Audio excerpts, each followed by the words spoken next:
how y'all doing? What's going on? Y'all not gonna believe this. You remember last year, Katt Williams, he came out and he told everything that was gonna happen in 2024. They saying that he's doing the same thing this year in 2025. He just haven't got on a big platform, but they are saying he is speaking out and he got more information about them Diddy parties, and it's all in this video. Y'all have to check this video out. Katt Williams is talking more about the Diddy parties. As you guys know, Diddy, he's done.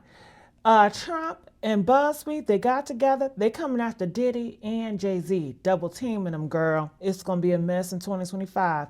Y'all gotta check this out. Make sure you guys like, share, subscribe here at the Messy Sweet Spot, and I'll see y'all. Check this video out now, okay? Look at Katt Williams is exposing Diddy for his Wild King Night parties, where Diddy was reportedly sexually abusing men and women and asking them to treat him like a king.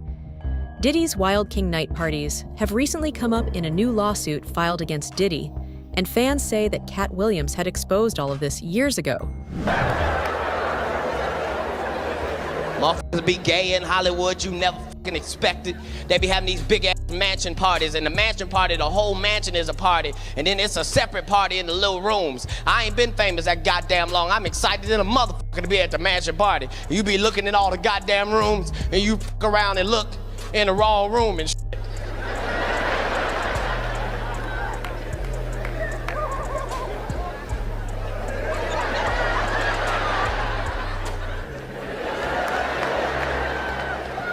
Nigga, come here, come here.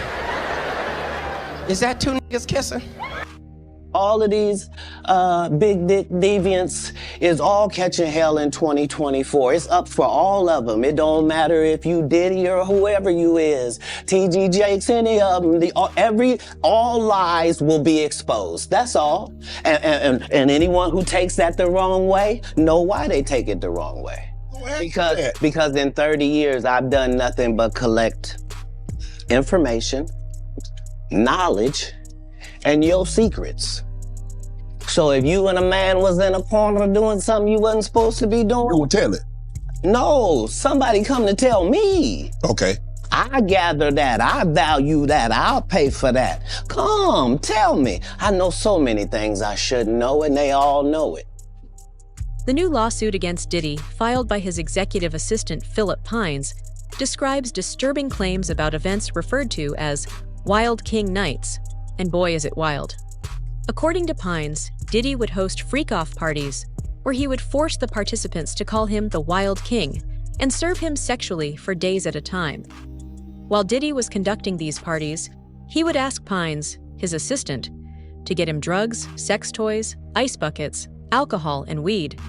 And it all stems, he says, from what happened at these lavish, drug-fueled nights called Wild King Nights. So this 32-page lawsuit, which was reviewed by multiple outlets, including Rolling Stone, was apparently filed in Los Angeles by a man named Philip Pines, who says he worked for Diddy from 2019 to 2021. So actually more recent than some other suits we've seen against Sean Combs that have been in the early 2000s or even the 90s.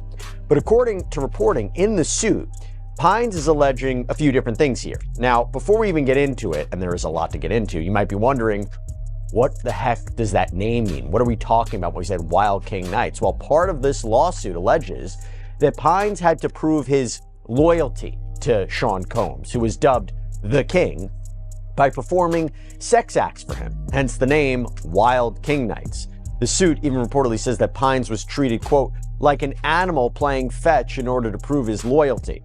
He says that Diddy instructed him to prepare spaces with these specific items. Quote, plaintiff was instructed by Sean Combs on multiple occasions to ensure his personal bedroom and or various hotel rooms were set up with red lights, ice buckets, alcohol, marijuana joints, honey packs for male libido, baby oil, Astroglide, towels, illegal drugs, and I'm sorry to say this, power banger sex machines. That's the way it's categorized. Now, if you're unfamiliar, Astroglide is a lubricant, and also on that list allegedly was an erectile dysfunction drug called Cialis and the morning after pill. So these party supplies, he says, were kept in a bag called the MVP bag. According to Rolling Stone, who says it reviewed a copy of the lawsuit, Pines says he couldn't just leave the supplies in the hallway and walk away. No, he alleges he had to be let into the room, meaning he ended up seeing what was going on behind closed doors, so to speak. By the way, as you can see from a lot of the stories that we cover on Sidebar, it just goes to show you how important personal safety is. And by the way, that is especially true when it comes to protecting your privacy online. I think you would be shocked at how much of your personal information is out there, like your address, your phone number. Do you ever wonder why you get so many spam calls and emails? That's because all that information is all public. But that is where our sponsor, Incogni, comes in. So this is a service that helps you take control of your online privacy by removing your personal data from data brokers, the huge companies that sell and trade your information without your permission. Here's the kicker. These data brokers have to remove you from their database if you ask them to. Now you're thinking, I don't have time to call a data broker. Well, again, that's where Incogni comes in. They contact those companies for you. You don't have to do a thing. And then they alert you once that request has been completed. So I highly recommend giving Incogni a try. And right now, anybody who uses code SIDEBAR and incogni.com/sidebar gets 60% off of an annual Incogni plan. Now, Mauricio, there's something very interesting here I want to talk about, is that Pines makes mention of the fact that he was exposed to what was allegedly going on inside these rooms, that he couldn't just drop the stuff off and leave. If those allegations are true, how does that impact the strength of his claim, the strength of this lawsuit? Because allegedly he's a key eyewitness. He's a key eyewitness, and not only that, but he says that he was forced to look at the videos that memorialize these parties and these events when he was scrubbing the videos off of his phone. And he actually says that he was intimidated and threatened that if Sean Combs' family were to ever find the videos or images, that he would never work in the industry again. So not only was he live seeing the actual events that occurred, but he was also referenced to have to look at the videos and images that were when he had to scrub. The most shocking part of the claims regarding these parties is how closely the allegations and details match the federal criminal indictment against Diddy. According to former federal prosecutors, there's actually a good chance that the feds actually interviewed Pines before arresting Diddy. Pines was Diddy's executive assistant for years, so the details that he can give are invaluable. Consistent with what the allegations are that are laid out by prosecutors when they describe the freak-offs in their indictment, right? These sex-fueled parties, these drug-fueled parties, the baby oil, the Astroglide. And it makes me wonder, A, do you think Mr. Pines is a cooperating witness for the government? B, if so, do you think he was one of the people that they originally spoke to when they were coming up with this, when they were drafting the indictment and coming up with the charges? Or do you think he's come out after? Because again, I think the timing of the lawsuit's important too, at the end of the year, right now. Talk to me about what you think his role might be. If I had to guess, I would figure that the feds already talked to him, just because I know from my experience dealing with them how all-encompassing their investigations are. And if he really was his executive assistant from the time frame that they allege in the lawsuit, I can't see a scenario where they wouldn't. I mean, they investigate regular cases to the point that that I'm shocked when I see it as a criminal defense attorney with regular people. When you're talking about a high-profile celebrity case like this, I can't fathom that no one spoke to this individual prior to this. So I would think that they did speak to him. And I can't imagine that he's not a witness, because the way that they work is they want everybody that can corroborate their theory of the case to be on their witness list, or to be somebody that they could call. And I can't think that if he actually was his assistant for this time frame, he would be an excellent witness for them. And because the government says, it was a racketeering conspiracy, it was a criminal enterprise. He had associates of his who would set up these events and also clean up these events, which, by the way, let me get back to this lawsuit. Because Pine says his role didn't just stop at preparing this. He also says he had to clean up these rooms afterwards. And the cleanup is not any less disturbing. According to the lawsuit, plaintiff would remove any evidence of drugs, condoms, sex toys, remove bodily stains like blood, urine, and fluids from any sheets, furniture, and pack away all the items used during Wild King nights. And all of this cleanup, he says, was also part of a cover-up, so that no one would suspect anything was going on. And that alleged cover-up also included leaving very large tips for the housekeeping staff to essentially prevent them from reporting anything. And going even further into the duties of his supposed cleanup, this also extended, as we were talking about, to wiping Diddy's personal devices of any evidence. According to the lawsuit reviewed by Rolling Stone, plaintiff was further instructed to scrub Sean Combs' personal devices, including but not limited to personal phones, laptops, tablets, of any compromising videos. And by the way, unfortunately in doing so, he says he was once again unwillingly exposed to the alleged conduct that was occurring. In order to accomplish this unreasonable task, plaintiff would have to again unwillingly see the video. Katt Williams has talked multiple times about how he rejected $50 million 4 times, and that he respects Dave Chappelle for not taking that money too.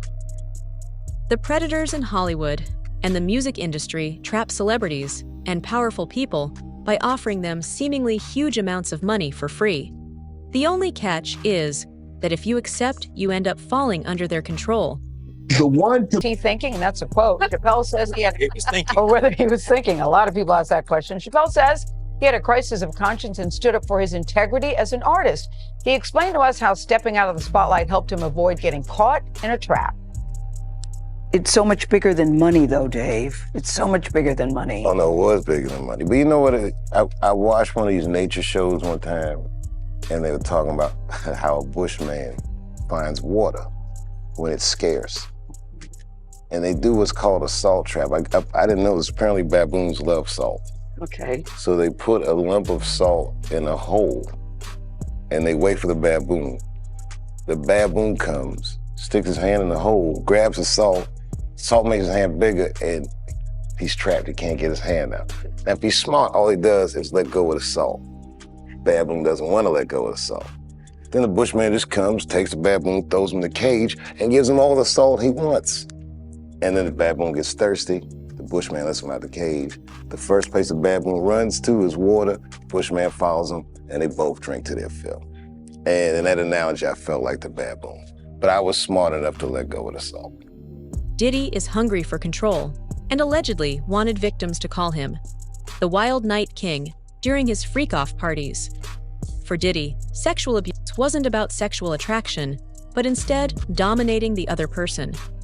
Diddy liked to humiliate others, and in the victim's own words, make him his bitch. He would drug victims and rape them while they were conscious, but couldn't fight back. He liked to see them helpless.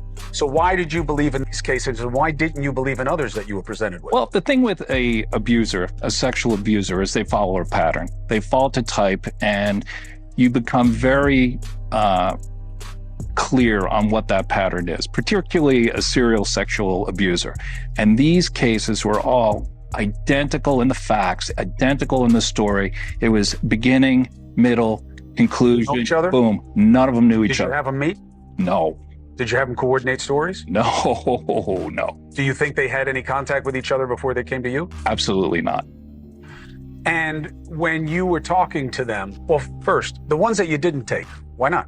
Stories didn't make sense. Stories didn't fit the pattern. Stories were not credible. I mean, this is my 30th year as a lawyer. I've tried over 100 cases. I can assess whether somebody's story is credible. And if I don't believe it, I'm not going to put my name on a pleading, sign it, and file it in court.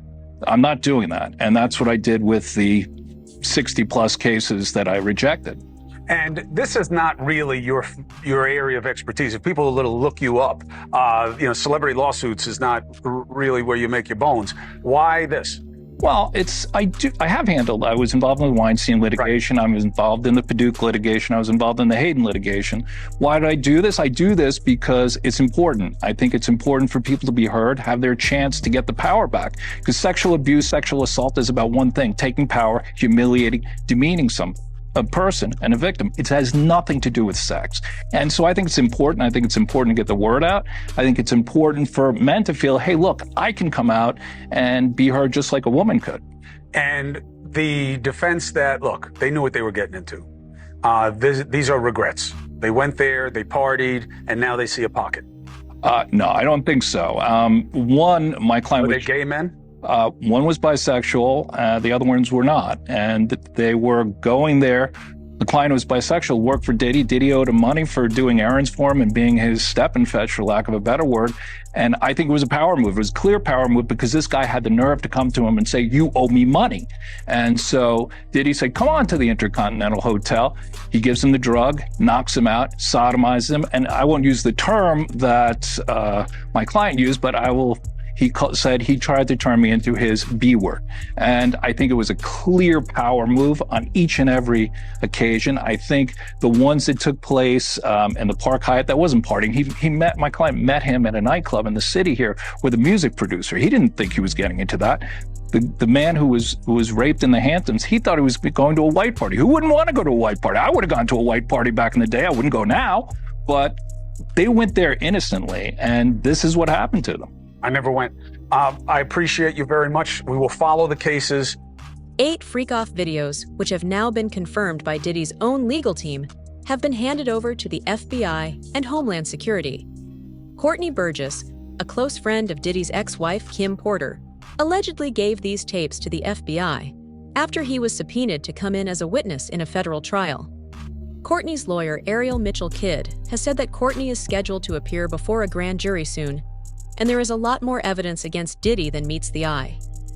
Is your client fearful if Diddy does get out? As you know, I represent other clients, actual victims who have sued Mr. Combs, Diddy, in civil court, and all of them are very apprehensive about their safety if he were to be granted bond. I am confident in the court. I am sure that the court will remain with their previous decision of no bond. I feel like the judge only gave this, let me think about it, just to not make it as obvious. But I have all the confidence in the world and the federal court and the state of New York that they will remain keeping Diddy under no bond, and that all of the victims in this case will be able to proceed sooner rather than later. Yeah, and you mentioned, you don't just represent this man, you represent other alleged victims too, and people involved. Have there been any threats made against any of your clients? There have been threats from people on the internet, but not from, at least what we don't know, from Diddy to be directly. So my clients have, Mr. Burgess has received several death threats. My client, Mrs. Parham, has been receiving threats, but we don't know if they're just regular people from the internet or if they're actually people who were sent by Diddy. Do you have any idea where the threats are coming from? Have you done any investigation? Well, most of the investigation leads us to a lot of burner accounts on Instagram, and we're trying to now sift through possibly working with law enforcement to try to get subpoenas to determine the IP addresses of where those threats were emanating. So, okay, interesting. We know that the cease and desist letter has now come. Has there been any other pressure of any kind that you or your clients have felt to stop talking? In general, I feel that the gag order, when we talk about that, Mark Agnifilio wrote about me specifically, and also all of the other plaintiffs in the civil lawsuits to try to have all of us gagged. There's pressure every day that us continuing to talk about this is putting not only our lives in jeopardy, but could be potentially used against us in a gag order. Diddy isn't the only one who's going to end up behind bars. JLo and Jay-Z are coming in right behind him. A new lawsuit filed by victim Cardello Smith named JLo as a willing participant with Diddy and has called her as a material witness during an upcoming trial. In his lawsuit, Cardello Smith claims that Diddy raped him in 1997 during a party at a Holiday Inn in Detroit, where Cardello was working as a bartender. Cardello says that Diddy recorded the alleged sexual assault, and JLo was given access to the footage. Jay-Z is also in hot waters after it was revealed that his legal team was involved in bribing and harassing witnesses. Members from Jay-Z's legal team flashed fake FBI badges and offered $10,000 to victims in exchange for them lying on the stand.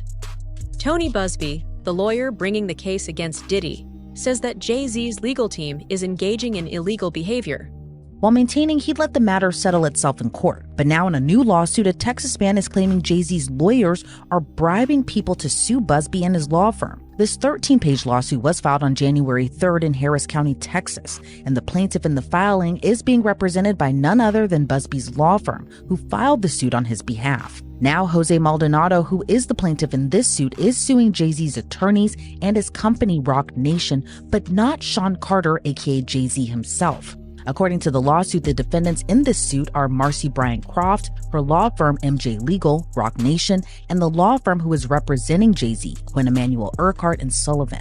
They allege the defendants conspired to obstruct justice by engaging in shadowy operatives to illegally get more than 24 current and former clients of Busby law firm to turn around and sue them. The suit claims Rock Nation is financing this alleged effort, while attorneys Marcy Croft and the law firm Quinn Emanuel are orchestrating this whole thing. According to the suit, the defendants' agents were pretending to work for the state of Texas and allegedly flashed fake badges, which the suit says wasn't very smart or careful, but also illegal. The suit states the defendants' agents offered as much as $10,000 to a former client to sue the Busby law firm, but the so-called agents were allegedly caught on audio tape red-handed. The suit claims attorney Marcy Croft, who is a lawyer but also a member of Team Rock, was orchestrating that whole effort. Then in another recording, those agents were describing in great detail the alleged criminal conspiracy. The suit claims they went so far to admit the lawsuits would be reported in the press, and some former clients already accepted money to join that alleged effort. As I mentioned, Sean Carter, aka Jay-Z, isn't named as a defendant in the lawsuit. However, the suit claims Rock Nation and Jay-Z are synonymous, given the mogul is the founder and chairman. The lawsuit acknowledges Busby's law firm filed the rape lawsuit against Jay-Z in New York federal court, and as a result, Jay-Z sued Busby's law firm in Los Angeles state court. But the suit claims while all of that legal back and forth was going on, Jay-Z's attorneys who represent himself and his Rock Nation denied in open court and in the press their involvement in the alleged scheme. He claims the defendants used him as a pawn. He alleges on behalf of Marcy Croft, 2 people attempted to contact him many times and went so far as to go to what they believe to be Maldonado's home. Instead, they went to his dad's house and allegedly identified themselves as federal officers. After realizing they were at the wrong home, they continued to contact Maldonado, and Maldonado claims they were pushy. Once they got in touch with him, he claims those individuals said they were with the state, and they were putting together a lawsuit on behalf of Marcy Croft and the company she worked for. The suit alleges Croft said she would assign Maldonado's case to someone who could get him a lot of money. Instead, Maldonado contacted the Busby law firm, and now they're suing for solicitation and civil conspiracy. In a statement to the Houston Chronicle, Busby said, quote, "The conduct alleged by Mr. Maldonado is illegal and unethical. We know investigators have gone all over the United States illegally contacting our former clients to try to entice them with money to sue our firm. According to Mr. Maldonado, we now know who is behind this effort. We won't be intimidated nor deterred in our important work. I expect more lawsuits will follow as we continue to hear former clients report this egregious conduct," end quote. But Marcy Croft fired back against the allegations, saying the lawsuit reeks of desperation. She also told the Houston Chronicle, quote, "For over 25 years, I've dedicated my career to exposing and dismantling networks of fraud and manipulation. I didn't ask to be a part of this fight, but now that he's dragged me into it, he should know that I'm not someone who backs down. Mr. Busby should be worried. Truth and justice are on my side, and I have every intention of holding him accountable." Diddy and JLo go way back. And with Diddy now being arrested on sexual abuse charges, everyone has been looking at what JLo has to say about the situation.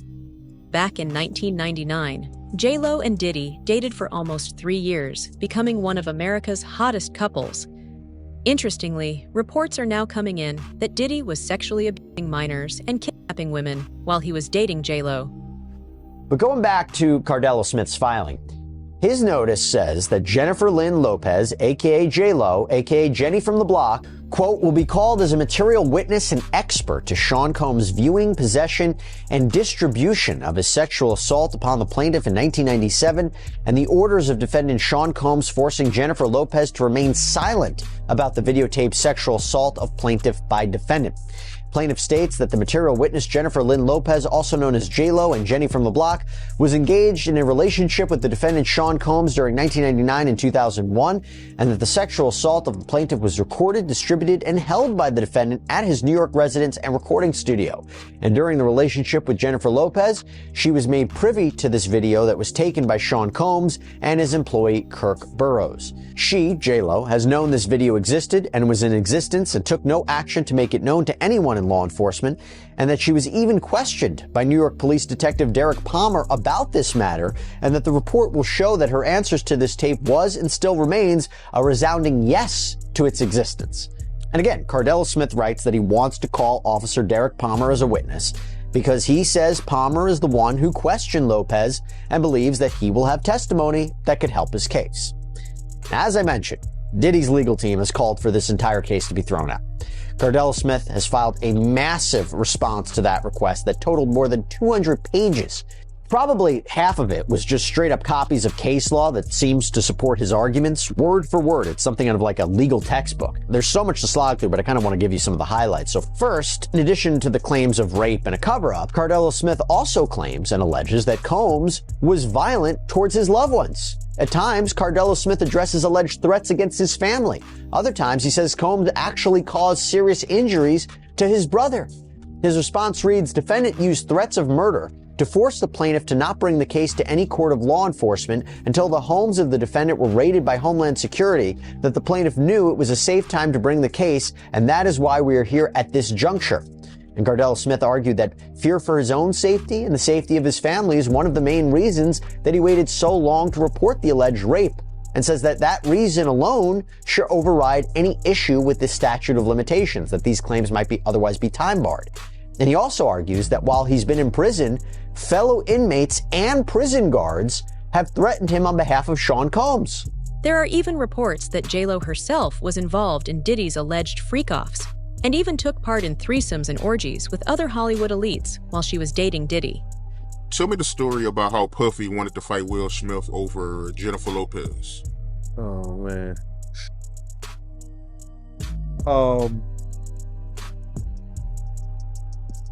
We were at a birthday party that I think either Matt Damon was giving for Ben Affleck. It was just a little gathering. It was at the Four Seasons. Will Smith and his sister and her husband, we were all sitting on this side of the room.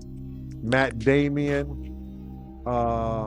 Ben Affleck, Jennifer Lopez, Puff, Will Smith, and Jada, and it was sitting on the other side of the room.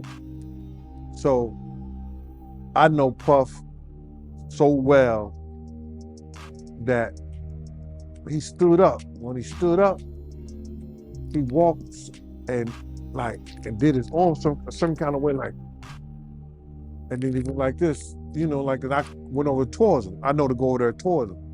So I go over towards him, and he said to me, he said, yo, I think Will and Jada is trying to scoop up Jennifer. I want you to stay close, because I'm snuffing.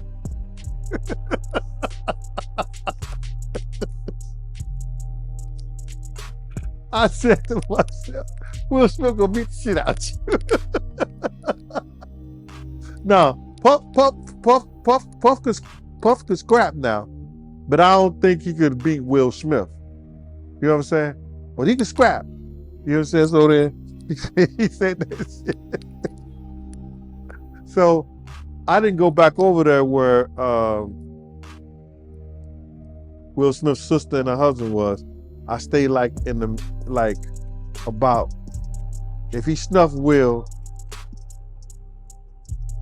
I could move slow enough that Will could probably get 2 or 3 punches back in. Yeah, but that shit was funny. He thought that Jada and Will was coming on too strong to Jennifer, making advances. So there you have it. More shocking details about Diddy's alleged Wild King night parties, along with serious accusations against some of the most powerful names in the industry. As the lawsuits pile up and the investigations continue, the truth behind Hollywood's dark secrets might finally come to light. Ooh, honey, it's so much. I want to know, what are your thoughts about this? Make sure you guys like, share, subscribe here at the Messy Sweet Spot, and I'll see y'all on the next video.